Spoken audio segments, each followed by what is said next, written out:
everyone. So today, as Annie mentioned, we'll be presenting about 3D reconstruction on the cloud.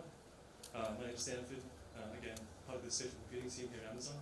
I'm joined by my friend at AWS consulting partner, Slalom, Anish Eapen leads the Singapore practice. So today we're going to cover a few different things. We're going to give an overview of 3D reconstruction technology, if you're not familiar with it, what it is, why you would use it, and how to apply it at scale in the cloud. We'll then step through Slalom's journey with their clients and partners in the field, how they use this technology at scale in the cloud to build immersive experiences. So jumping into it, let's look at the technology to start with. Let's think about the workflow needed to create 3D assets, right? If you're a 3D, you're an artist, part of a company that needs to create 3D assets, you're trying to create high fidelity 3D assets, and it's complex, it's time consuming, it takes a lot of resources. You'll need a couple of things. You need the skills, the technical skills and know-how. You'll need the tooling to actually be able to execute and create this, whether it's digital content creation or otherwise. You need the compute. You need a lot of compute, graphics accelerated compute, to drive that creation process and consumption process. But finally, most importantly, you need time. You need a lot of time for working on the product, rendering it, getting it all together, right? So from the modeling to the texturing to the assembly for 3D, you need specialized skill sets, you need a lot of time and effort. So imagine if your intent was to create something, or digitally recreate something from the real world. So if you want to create something photorealistically, your bar now isn't just high fidelity, it's actually photorealism, right? Makes all of this a lot harder. Let's take an example. So if our goal again is to create something that's photorealistic in nature, let's take this cup, for example. So you're sitting at your desk in the office, you have a red cup on your table, and you think that you want to recreate this digitally as realistic as it can be. So why would you want to do that? You may have just sentimental value attached to the cup, right? But maybe you're using it for something creative. Maybe you're trying to convert it into an asset for a video game or a movie set. Maybe you're trying to simulate fluid dynamics, right? This particular cup might be famous in terms of its design. Or maybe it's just, I guess, something from a product design point of view, you want to iterate on it and improve it, right? So a cup is pretty simple. If you make it photorealistic, it takes a bit of effort. You can do it. You can hold it in your hand, you can measure it, see how it interacts with light, reflections, things like that.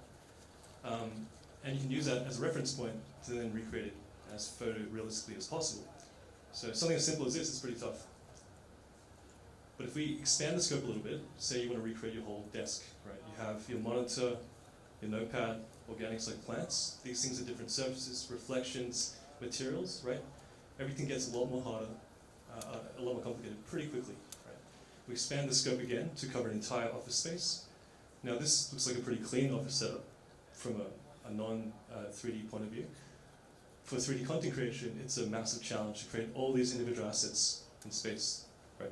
Again, photorealistically. If we change the scenario a little bit, say the room was filled instead of office chairs with industrial equipment, say a manufacturing facility full of individual complicated machines, each of these have to be realistic. And that's a massive effort to actually do that. Again, we go up in scale.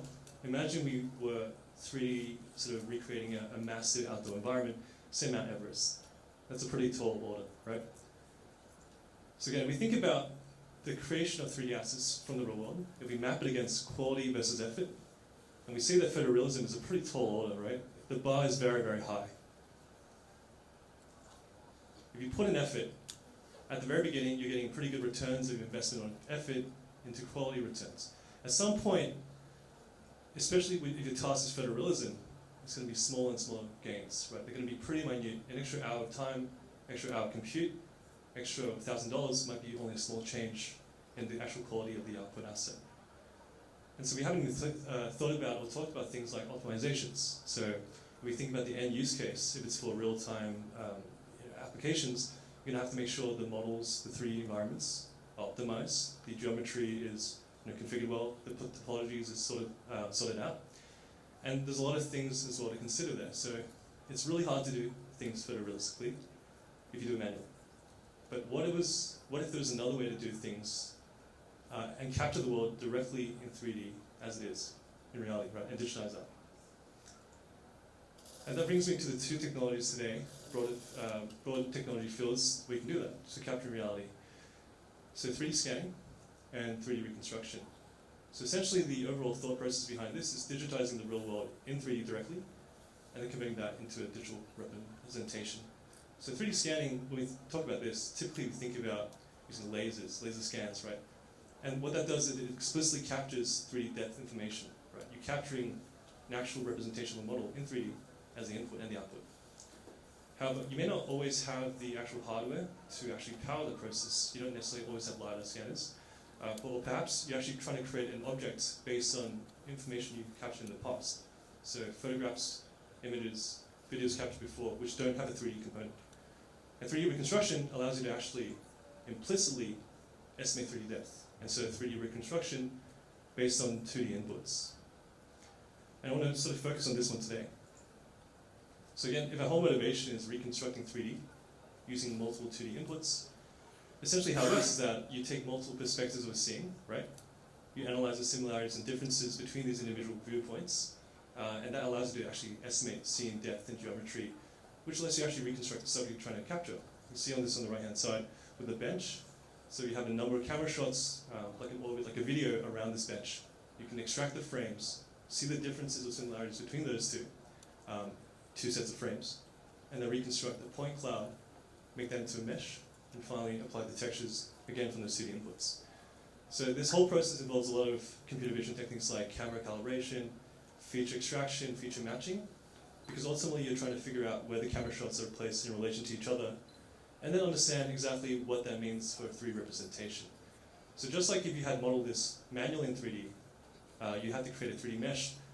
The difference is that this is programmatically created for you, right? So it saves a lot of the effort around texturing, around capturing that 3D aspect manually. There's a number of concepts that are relevant. So some of these, I'll quickly explain some of them. So stereoscopic vision. Consider that the human eye is 2 individual cameras, right, that have a slight offset of a few centimeters. With that, you can see depth. So that's the same sort of logic applied. You infer 3D depth from essentially 2D inputs. Shape from shading, texture and focus. So if you compare an ordered image sequence, perhaps changes in shadows or lighting conditions can tell you a little bit about where those camera shots were in relation to each other. It can tell you then where was the 3D object actually placed in that scene. Structure from motion, very similar in terms of analyzing differences in motion to figure out where are the shots and what does the 3D point cloud look like. So let's talk about a couple of the techniques. So you might be familiar with some of these. Photogrammetry, technically been around since the 1800s, but applied in a digital sense in the 80s. So specifically, it was originally applied for aerial surveying, topology, architecture, things like that. And this is sort of the original way to generate a 3D polygon-based mesh using structure from motion and the techniques I covered in the page before, right? So that's sort of the classical way to do this. Now in 2020, things changed pretty massively. So we had in the European Conference of Computer Vision a paper talking about neural radiance fields. So a very different approach to reconstruction. So rather than simply creating a polygon-based mesh, they would actually use neural networks, scatter that in a 3D space, and estimate light radiance using volumetric ray marching. Specifically, what they did was to not create a polygon-based mesh, and then create a volumetric representation using the points in space directly. So that was a lot more efficient in terms of the actual output, in terms of the processing. And the goal here was actually not to create the, I guess, solid mesh, but to generate artificial viewpoints, or we call them novel viewpoints. So consider that if you had a camera shot rotating around the stage, there's angles that it wouldn't have captured. And so novel viewpoints are generated with volumetric ray marching to, I guess, add additional angles that weren't there originally. So that would reconstruct a 3D asset in space.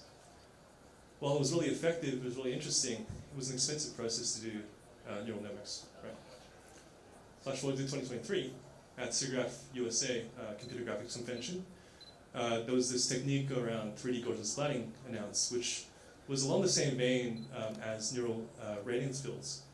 The difference here being that instead of creating the novel viewpoints by using neural networks and looking at light radiance, simulating that, you would directly create point clouds, create these Gaussians, which are essentially primitives, 3D primitives in space, and rasterize that at the same time, adjusting colors of these little spherical, I guess, primitives, and density and positions of these to represent a 3D scene. What it means is that it was much more efficient, you get pretty similar results. And we'll talk about that in a second on the next page. So what makes it different to previous techniques? The major difference is that there's a much shorter time to generate. So because we're not using neural networks, because we're rasterizing and reconstructing in the same sort of step and technology, it makes the overall process a lot faster. It means that you can actually rapidly create a 3D scene on-device even, right? We also see superior real-time performance. So consider again that these are volumetric representations. They don't use polygons in the same way that a 3D mesh from photogrammetry would be. It means that an end user can consume this on any sort of device, even mobile, with high performance, high frame rate for real-time applications, right? Also, the file sizes for Gaussian splats are significantly smaller. So this capture is a couple of megabytes in size. Compare that to a photogrammetry output, it would be gigabytes, tens of gigabytes in size for something this detailed. We can see the moss and the weeds underneath the bench. And this capture, by the way, is a 20-second video of the bench in the street in Australia. We also see that it gives a much more robust output. So compared to previous techniques like NeRFs or photogrammetry, Gaussian splats handle things that have been traditionally quite challenging pretty well. For example, the representation of empty space. So it doesn't waste compute time by trying to calculate empty space like other techniques would have sort of done implicitly. It also handles things like reflections, like opacity, transparency, a lot better, just generally. And you have visually a very coherent output with better performance and better time to generate. Finally, it's integrations and extensibility. The key difference with Gaussian splatting is that you can actually productionize it, use it in 3D content creation, you can use it in game engines, you can actually apply it to actually create end-user experiences that are very powerful, beyond just a tech demonstration. And what does it matter, right? I talked a little bit about this, but there's two things that really matter for why Gaussian splatting has changed the industry, right? So it means a lower barrier to entry and faster time creation for 3D asset creation. Consider that before, you needed someone with specialized skills and tools to create a photorealistic 3D representation. All you need now is just a mobile phone and some sort of pipeline, some sort of endpoint for you to run that job. Get something in seconds, right? Minutes. So it means an accelerated adoption and broadened usage of 3D beyond just specialists, right? It's no longer relegated to those personas. What it also means is that we have a massively increased accessibility to interactive and real-time 3D content consumption that's photorealistic in nature, right? It doesn't take forever to do it now, but more importantly, you can run this quite performantly on device, on consumer computing, on XR headsets, on mobile phones. And so all of this can be done in a very distributable and scalable way. So we talked about what's good about it, what's different versus previous techniques. How do we do it? So let's talk about implementation of this technology. Let's consider there's a couple of phases. There's 4 phases in total. First of all, you need the media input, the 2D inputs, which can be video files with frames extracted from that. It can be images, photos. So you need someone to store them. You need someone to store megabyte, gigabyte, polypetabyte, terabyte scale. You're talking about enterprise, these assets, right? From there, you would insert and input those assets into a pipeline or a workflow involving multiple individual jobs, like processing the image, looking at the estimation of poses, training the actual Gaussian splat, and then viewing that, producing something that can be viewable by the end user. So compute, you need the compute to run these jobs. You also need the parallel processing of the scalability to actually do this at scale, because you don't want to do it once, you want to do it many, many times at the same time. Finally, for the output, that's a 3D object. You want that to be viewable, right? It's very important that content delivery to actually distribute these 3D experiences is thought of as well. All these 4 aspects, storage, compute, scalability, and content delivery, are capabilities that the cloud can provide. And essentially, you can power an entire Gaussian splatting pipeline at scale using the cloud. These are all native features of the cloud. This is something that I'll talk about later, that Anish is going to talk about how Slalom is applied. One final thing I'd like to wrap up with before I hand over to Anish is that we recently released a blog that goes into a great number of detail sort of around this specific implementation on AWS.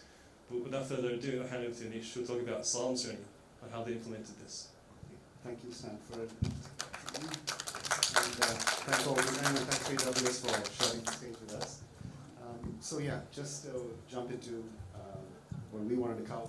For those of you who don't know who Slalom is, we are obviously an AWS partner.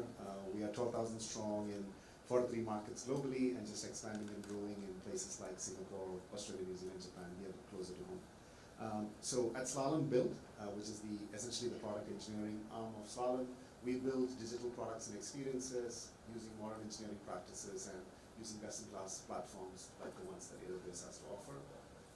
And when I think about the 3D scanning, 3D reconstruction journey that Slalom has been on, a story comes to mind from probably 2 to 3 years ago, where again in partnership with AWS and with Smith Optics, this is a public story, so you can Google it afterwards if you're interested. But Smith Optics is a pioneer in the outdoor adventure sports arena, and one of their key products is ski goggles. And they were looking to make ski goggles that are the best fit for an individual's face.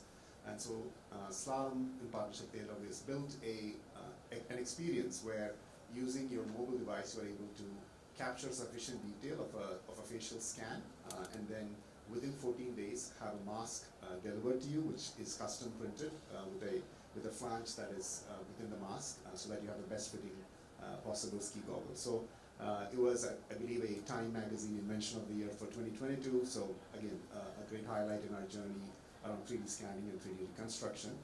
And then fast forward a couple of years later, as Stanford's journey kind of laid out, last year there was a lot of excitement at Slalom and in the broader community when NVIDIA put out this instant NGP capability where you're able to rapidly create a NeRF-based 3D reconstruction from a video. Again, fairly indistinguishable from a video, except a couple of glitches maybe at the end there where we made some rapid turns. But this was probably the first time when you could, with using consumer-grade devices, very rapidly create these kind of 3D immersive experiences. And then going down that journey, getting to what Stanford was sharing about Gaussian splatting, we've been experimenting with that since the turn of the year. And so we showcased this at both at NVIDIA GTC earlier this year, as well as at the AWS Summit in Sydney, where again using handheld mobile device, you're able to rapidly capture a scene and then create a very realistic, photorealistic sort of experience, where then you can add on other immersive elements, like in this case a digital avatar, which again, in terms of speed and ability to do that, becomes much more accessible than was previously.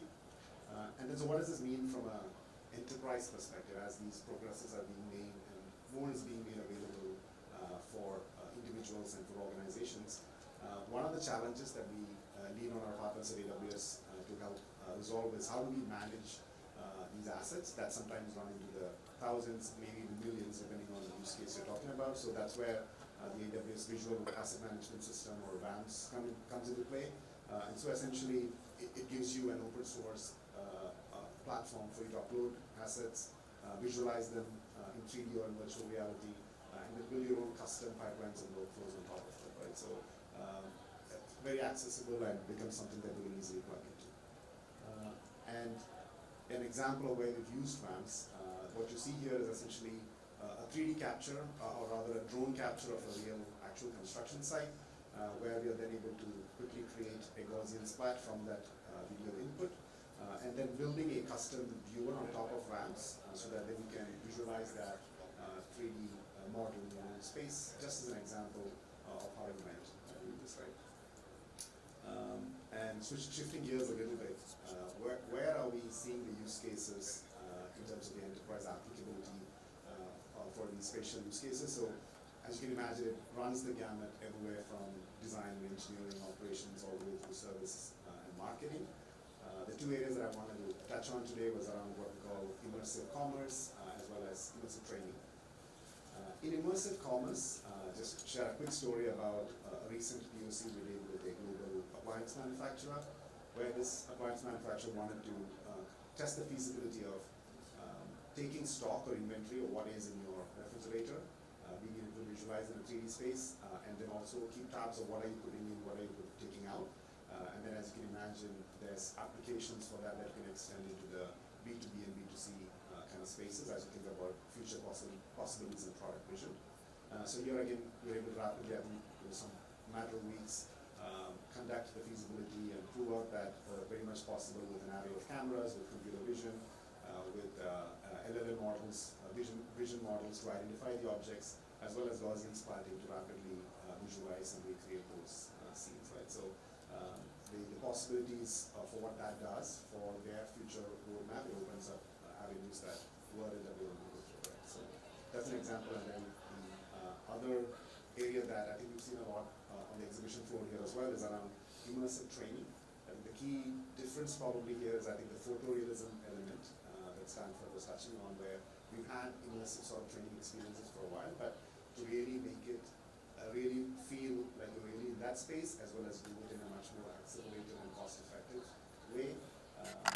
These 3D reconstruction techniques, including Gaussian Splatting, open up a whole bunch of avenues. So as you can kind of see, they're a fairly straightforward process where you can have 3D designers design your assets, but today you can also rapidly create these assets from captured video and then use ramps, for example, to manage these assets, and then build your own workflows and pipelines on top. Use a training creation platform to add your own training elements to it, and then you have a very realistic, immersive sort of experience for training, which might, much very applicable in safety-related situations, or in situations where scale is a challenge, or where the ability to really navigate that space becomes key in how an employee or a trainee experiences that.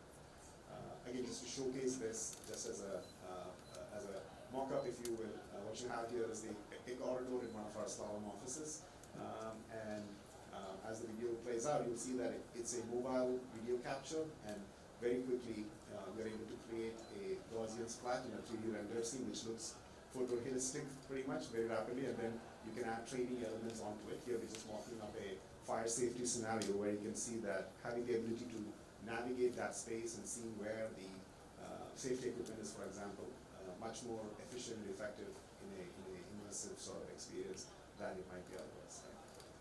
So just to kind of pull it all together, I think the main message that Stanford and I want to share with you is that photorealism is much closer and much more easy to achieve than perhaps it was earlier. I think it's getting close to it, and there's a lot of opens up a lot of possibilities. So we're excited to see what we can build together.